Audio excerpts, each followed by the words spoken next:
Hello everyone there. Welcome back to Jyotsna's Colorful Chemistry. So in the last class, we had discussed regarding the reduction reactions of carbonyl compounds like the Clemenson's reduction reaction, the Wolff-Kishner reduction reaction. So in today's class, we are going to discuss regarding the oxidation of aldehydes and ketones. So let us take a look how these are going to react.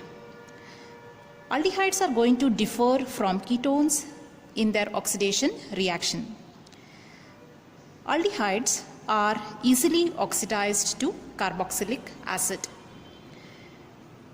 Even by using the mild oxidizing agent like the Tollens reagent and the Fellings reagent. Whereas ketones are oxidized under vigorous conditions like strong oxidizing agent, elevated temperature, etc. So coming to the aldehydes, as we have mentioned, it is getting oxidized to carboxylic acid even by using mild oxidizing agents.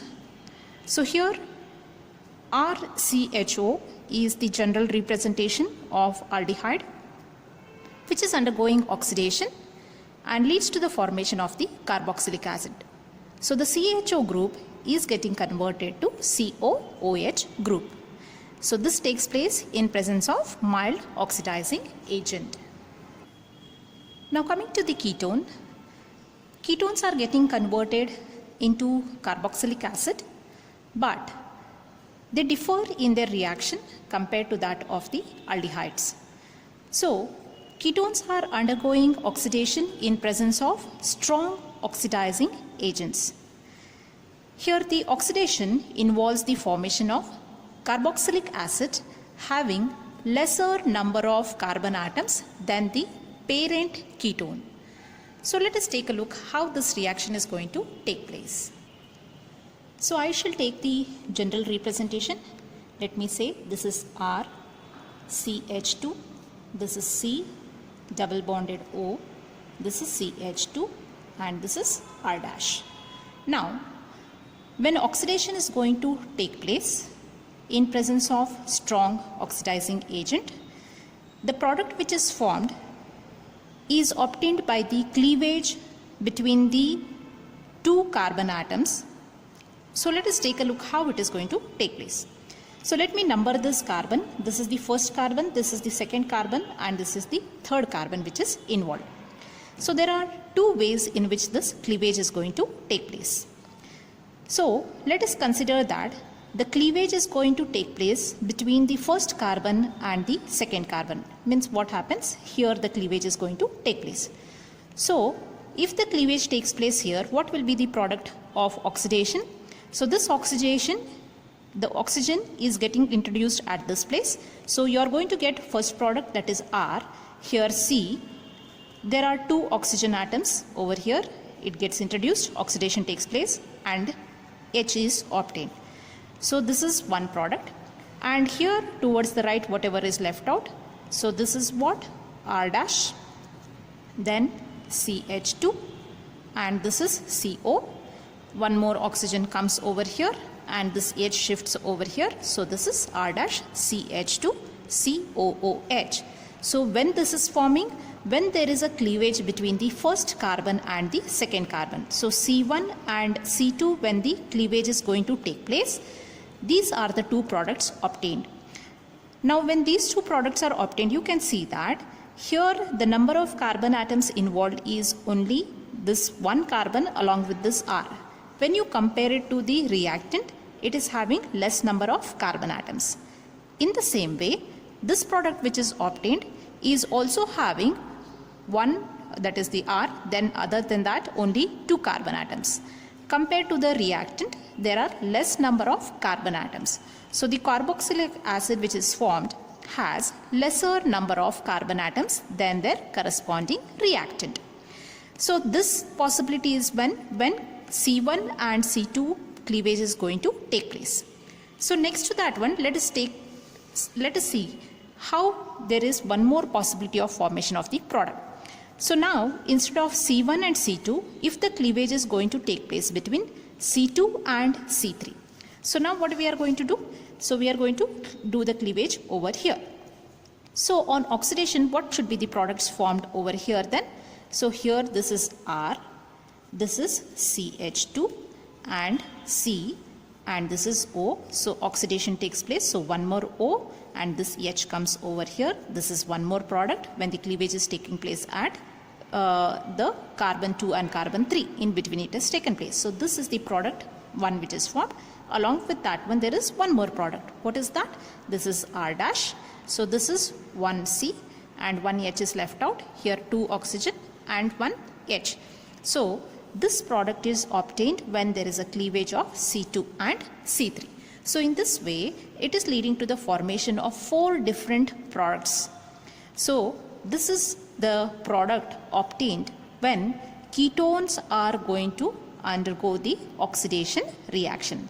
So you can take a look of this reaction. So in this one R CH2 CO CH2 R dash oxidation, you can see there are totally 4 products which are obtained. How? By the cleavage between C1 and C2. These are the 2 products plus these are the 2 products when the cleavage is between C2 and C3. So in this way the ketones are undergoing the oxidation reaction. So this oxidation reaction serves as the test to distinguish between aldehyde and ketone. So let us take a look how these are going to be used for distinguishing. So as you know that aldehydes are getting oxidized even by the mild oxidizing agent. For example, let us take Tollens reagent. So Tollens reagent, what happens?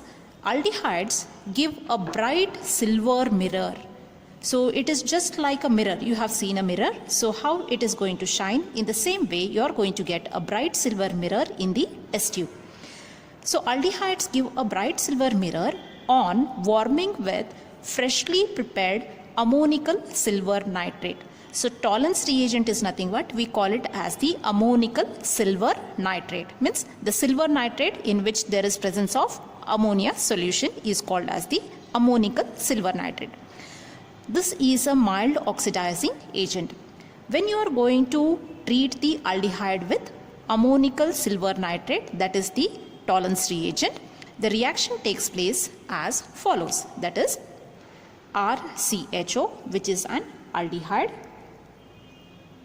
This reacts with the ammonical silver nitrate, that is Ag, NH3 twice, the whole raised to plus, and plus 3 times of OH minus. So this is not a balanced equation, so we can take it the ionic form. So this is going to lead to the formation of the carboxylic ion, that is RCOO minus, and there is formation of 2 times of Ag. So this arrow downwards indicate the formation of the precipitate, or there is formation of the silver mirror. Sometimes there is formation of a black precipitate instead of a silver mirror. So either case also it indicates the presence of the aldehyde. So either it can be a black precipitate or it can form a silver mirror due to the formation of the silver. Along with that one, there is 2 molecules of water, that is H2O, and 4 molecules of ammonia, that is NH3. So in this way, Tollens reagent is going to oxidize the aldehyde into the carboxylic acid. So this is the Tollens test.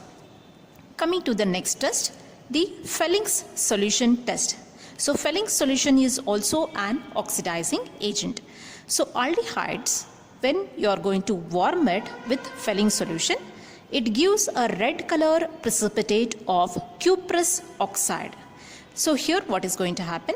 We are going to take the aldehyde, it reacts with this Felling's solution and it leads to the formation of the precipitate, that is it also forms the acid, that is RCOO minus, and forms a red precipitate. Along with that one, 3 molecules of water is obtained.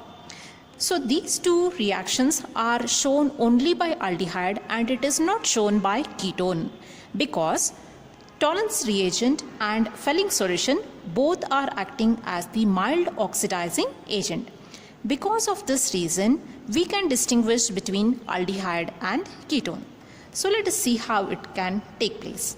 So we have test. This is for aldehyde, this is for ketone. So when you take an organic compound containing either an aldehyde or ketone which we are not aware of, so when you are going to add tolerance reagent to it and you are going to just warm it. So if you warm it over here, you are not supposed to heat it very high, it should just be warm. So when you are going to warm it with tolerance reagent, if you get a black color precipitate or a silver mirror, it indicates the presence of aldehyde. And if there is no reaction, it indicates the presence of ketone. Hence we can distinguish between aldehyde and ketone. In the same way, suppose if we take the organic compound and we are going to add the Fehling solution to it. So if you are going to get a red colored precipitate of cuprous oxide, then it shows the presence of aldehyde. If there is no precipitate, this indicates the presence of ketones. So by this means, we can distinguish between the aldehyde and the ketone. So even during the practical examination, this viva question is asked based on this test. So distinguish between aldehyde and ketone. So for that one, you are supposed to use either tolerance reagent or you can make use of Fehling solution. So aldehyde is going to give the either black precipitate or silver mirror for tolerance reagent and red precipitate for Fehling solution, whereas ketone do not show this reaction. Hence, it is going to distinguish between aldehyde and ketone. So this is about the oxidation and distinguishing test between the aldehyde and ketone. So we shall wind up over here. So remaining things we shall continue in the next class.